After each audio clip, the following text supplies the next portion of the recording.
नमस्कार, खबरों की खबर में आपका स्वागत है। मैं हूं संकेत उपाध्याय। आखिर कब तक होगी सेना में भर्ती?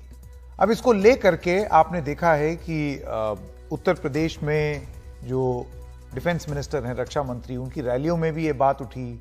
उसके बाद अब धरना प्रदर्शन भी हो रहा है, अलग अलग माध्यम से ये बातें भी कही जा रही हैं। दरअसल सेना भर्ती में हो रही देरी के चलते अब युवाओं का हल्ला बोल देखने को मिला है राष्ट्रीय राजधानी दिल्ली में। देश के कई राज्यों से आए युवाओं का दिल्ली में विरोध प्रदर्शन चल रहा है।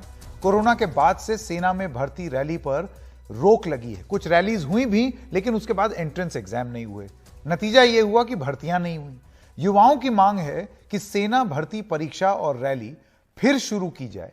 बहुत से युवा इन 2 सालों में ओवर एज हो गए हैं, यानी कि आपका नियम यह कहता है कि इस उम्र से ज्यादा का आदमी को नहीं होना चाहिए।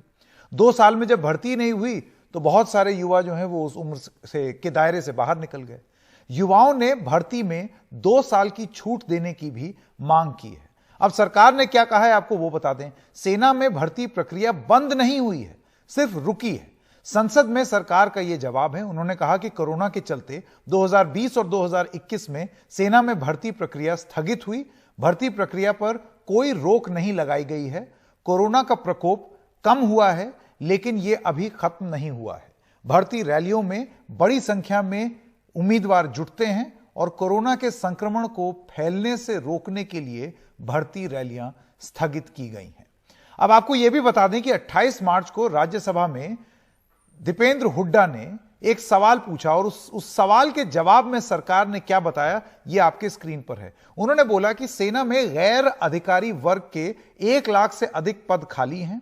नौसेना में 11,000 से अधिक पद खाली हैं। सेना में अफसरों के भी 8,000 से अधिक पद खाली हैं। भर्ती के लिए होने वाली रैलियों का नंबर बता रहे हैं कि सेना में भर्ती धीरे धीरे कम होती जा रही है। 2017-18 में 106, 18-19 में 92, 19-20 में 95, 20-21 में 47 और 2021 और 22 में 4।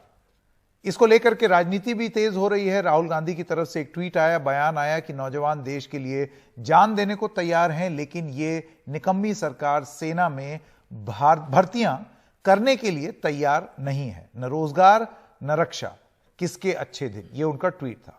अब इसी से जुड़े हमारे बड़े सवाल हैं, वो जो है आपकी स्क्रीन पर। उम्मीदवारों का एक ही सवाल है, क्यों नहीं हो रही फौज में भर्ती? और हमें लगा कि यह सवाल पूछने के लिए सबसे सटीक बात यह होगी कि बजाय इसके कि किसी और गेस्ट को बुला करके लेके आए, हमारे साथ इस वक्त स्टूडियो में मौजूद हैं संदीप फौजी, आप एक्स आर्मी मैन हैं, आपका बहुत बहुत स्वागत। सोहन कुमार, बबीता जी हमारे साथ हैं, और जीतू फौजी। आप वो लोग हैं जो कि ट्रेनिंग भी देते हैं, वो लोग हैं जो कि एस्पिरेंट्स भी हैं, अभिलाषी भी हैं, उम्मीदवार भी हैं। आप सब लोगों का बहुत बहुत स्वागत। मैं सबसे पहले नमस्कार। मैं सबसे पहले आपसे शुरू करना चाहता हूं जीतू फौजी जी। सर, मुख्य मांग क्या है? सर, सबसे पहले मैं एनडीटीवी का दिल से स्वागत करता हूं, धन्यवाद देता हूं कि इस मुद्दे को किसी भी न्यूज चैनल ने नहीं उठाया। काफी दिनों से परेशान हो रहे थे। कल का भी जो प्रोटेक्शन हुआ उसमें भी किसी ने हमारे को इस तरीके से बात रखने का मौका नहीं दिया, तो मैं आप लोगों का धन्यवाद करता हूं। अब मैं बताता हूं सर कि जो हमारी मांगे हैं, जिसकी वजह से रैलियां निकल रही हैं, प्रमुख 3 मांगे हैं सर। एक, सबसे पहले कि जो 2020 के अंदर भर्ती निकली थी उसका फिजिकल और मेडिकल ये कंप्लीट हो चुका है, उसका अभी रिटर्न नहीं हुआ, जिसके वजह से युवा अभी ना तो इधर के रहे ना इधर के रहे। वो कंफ्यूज है कि कहीं उनको भी ओवर एज के कैटेगरी में ना रख दिया जाए। और जो दूसरा मांग है कि उन बच्चों का जो अभी भर्ती नई वाली भर्तियां नहीं निकली हैं, उन भर्तियों को प्रॉपर तरीके से एक डेट डिसाइड किया जाए कि जिसके हिसाब से वो मेहनत कर सके।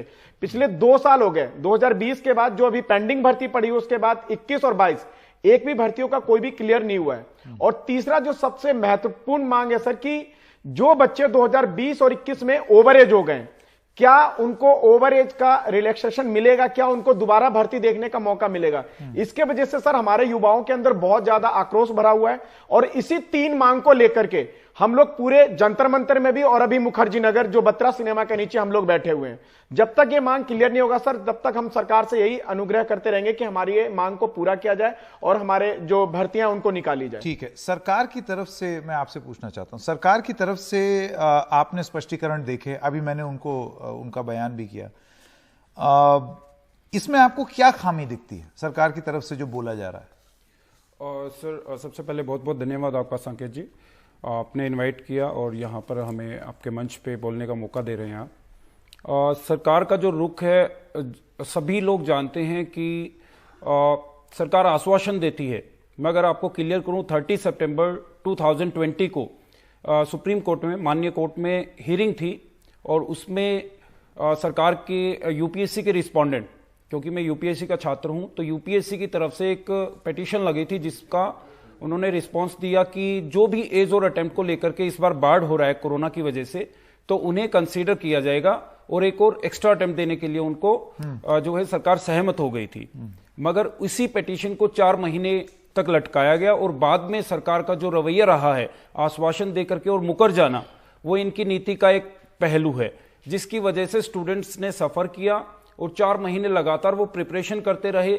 इसमें कोर्ट के, माननीय कोर्ट के अंदर सर्वोच्च न्यायालय जिसे हम कहते हैं, जिससे एक उम्मीद होती है कि यहां से सभी को न्याय मिलने की गुंजाइश है, तो वहां पर लगातार 4 महीने यूपीएससी के respondent mister AS ji, additional solicitor general SV Raju ji, Tushar Mehta ji और अमन लेखी जी, तीनों ने यह वायदा किया कि हम पॉजिटिवली कंसीडर कर रहे हैं और सभी को एक कंपनसेटरी अटेम्प्ट इसमें मिलेगा। मगर लास्ट में जाकर के उन्होंने इसमें यू टर्न लिया और सभी स्टूडेंट के साथ धोखा किया।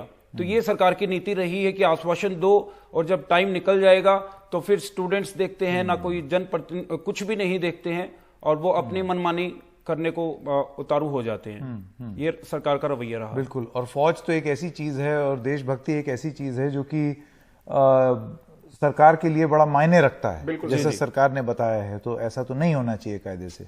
बबीता जी, मैं आपके पास आना चाहता हूं।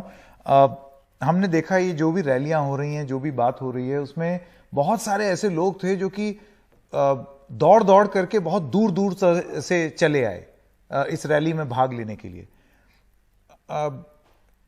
आपकी क्या कहानी है उसके बारे में अगर आप बताएं, और ऐसे कौन से लोग थे जिनसे आपके कल मुलाकात हुई? अभी भी आप कह रहे हैं आपका धरना जो है वो प्रोटेस्ट चल रहा है मुखर्जी नगर में, वहां पर कहां से लोग आए हैं इस रैली में? सर, सबसे पहले तो थैंक यू, आपने हमें यहाँ इनवाइट किया बोलने के लिए, ये मंच दिया। और सर, ये जो अभी मुखर्जी नगर में जो प्रोटेस्ट चल रहा है 3 मार्च से कंटिन्यूस चल रहा है और ये सभी सेंट्रल गवर्नमेंट के एग्जामिनेशन के स्टूडेंट का चल रहा है। अभी जैसे कुछ आर्मी के स्टूडेंट पहले भी बैठे थे यहाँ पर, लेकिन 5 तारीख का उनका बड़ी मात्रा में दिल्ली में आना था, जिन्होंने आके फिर मुखर्जी नगर और पहले जंतर मंतर करके मुखर्जी नगर को ज्वाइन किया।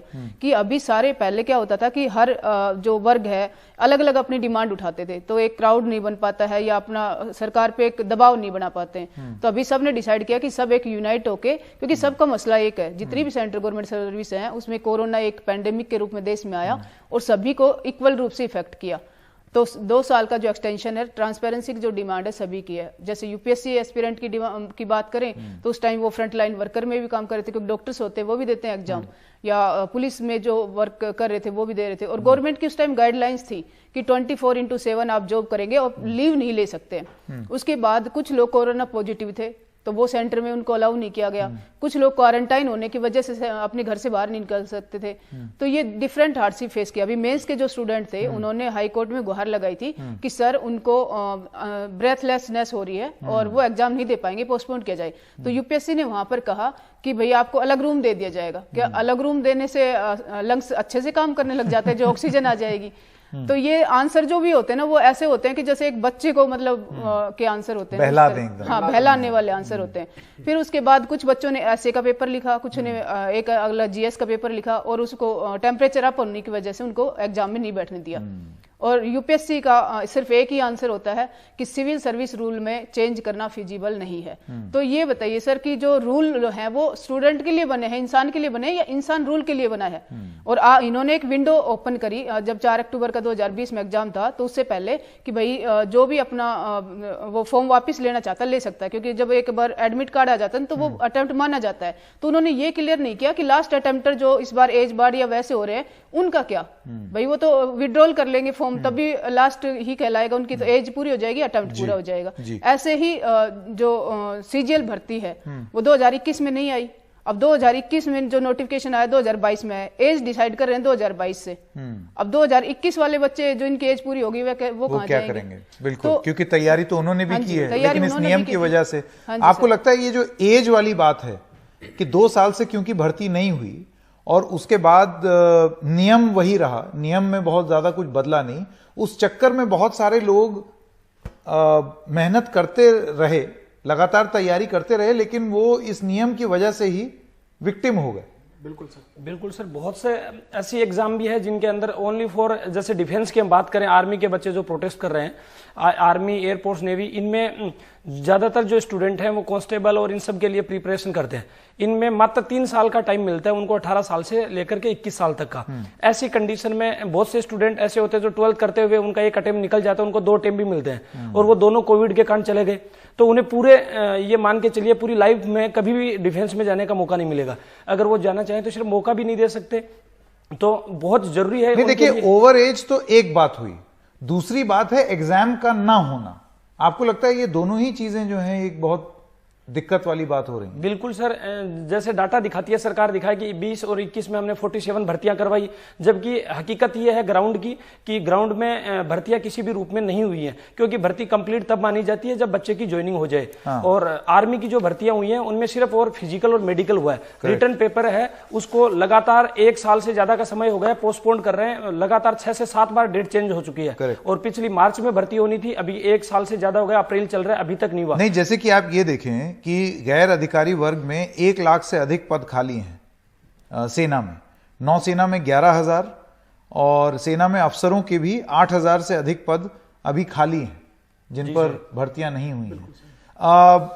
अमूमन ये इतना स्लो होता है या ये वाकई एक ऐसी स्थिति बन गई? अमूमन इतना स्लो नहीं होता सर, ये एक्चुअली में क्या है कि हर डिस्ट्रिक्ट वाइज आर्मी जो भर्ती कराने का प्रोसेस है वो डिस्ट्रिक्ट वाइज होता है। हर डिस्ट्रिक्ट के अंदर रैली भर्तियां करवा के आर्मी करवाती है, जबकि पिछली 2 साल में रैली भर्तियां तो नहीं करवाई। और इन्होंने नहीं, पर रैलीज तो हुई हैं, कुछ हुई हैं, लेकिन उसके बाद एग्जाम नहीं हुआ। सर मैं आपको बताऊं, 2020 के अंदर ये जो कुछ रैलियां हुई थी, उसके बाद इसके अंदर मेडिकल का प्रोसीजर करके उसके बाद पूरा का पूरा जो उनका आगे का प्रोसीजर होता छोड़ दिया है। रिटर्न होना, एंट्रेंस एग्जाम, एंट्रेंस एग्जाम है वो पूरा का पूरा स्टॉप कर रखा है। उसके बीच में इन्होंने कोरोना का कर रखा। फिर बच्चे काफी उम्मीद में बैठे थे कि यूपी का चुनाव हो जाएगा या फिर पंजाब का चुनाव हो जाएगा, तब जाकर के हमारी ये जो रिटर्न एग्जाम है हमारा डेट डिसाइड कर दिया जाएगा। जब ये दोनों चीज होने के बाद डेट डिसाइड नहीं हुआ, तब जो देश के युवा हैं, जो सभी लोगों ने अपना 5 तारीख का एक मुहिम किया कि हम लोग यहां पे जंतर मंतर के पास अपनी आवाज उठाएंगे और अपनी जो मांग है हम अपनी पूरी करवाएंगे।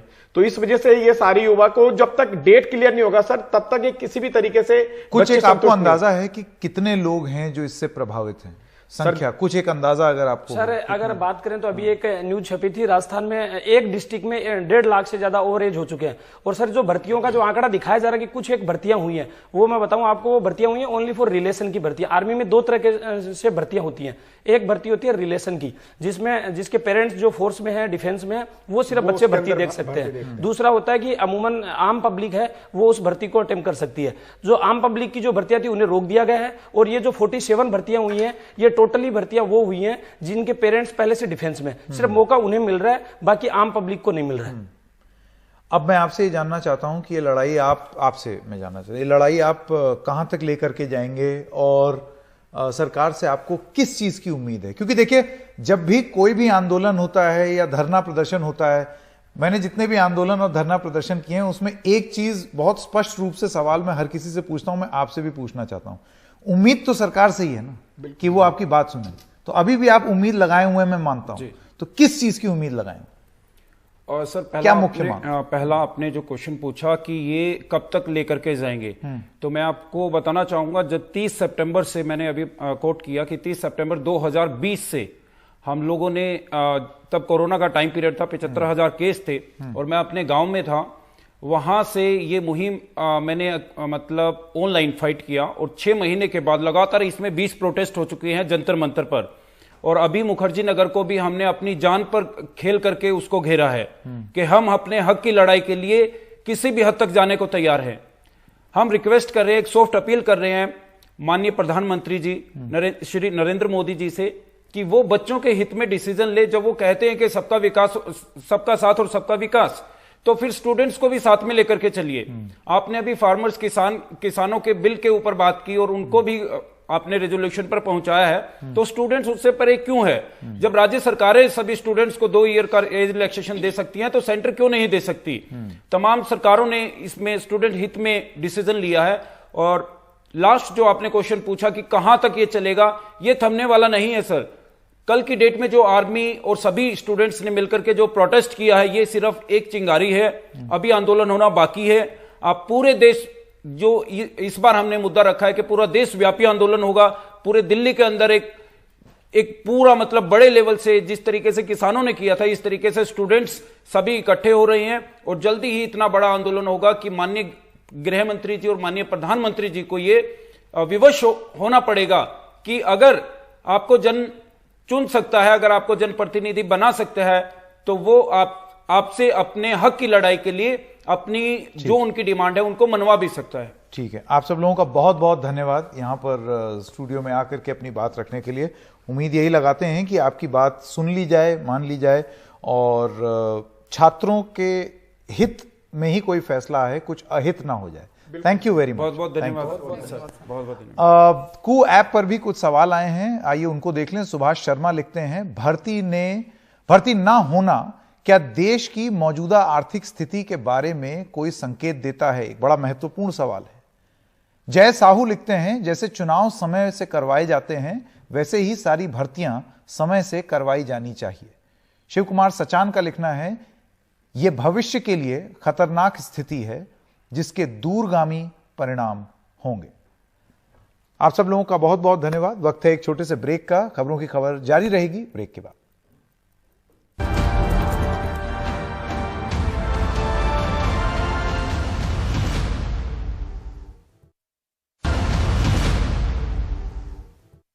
यहाँ प्रोटेस्ट के लिए आए थे, यहाँ आते ही डायरेक्ट बैठा लिया। हाँ अच्छा, हाँ जी। और क्या करने आए थे आप लोग यहाँ पे?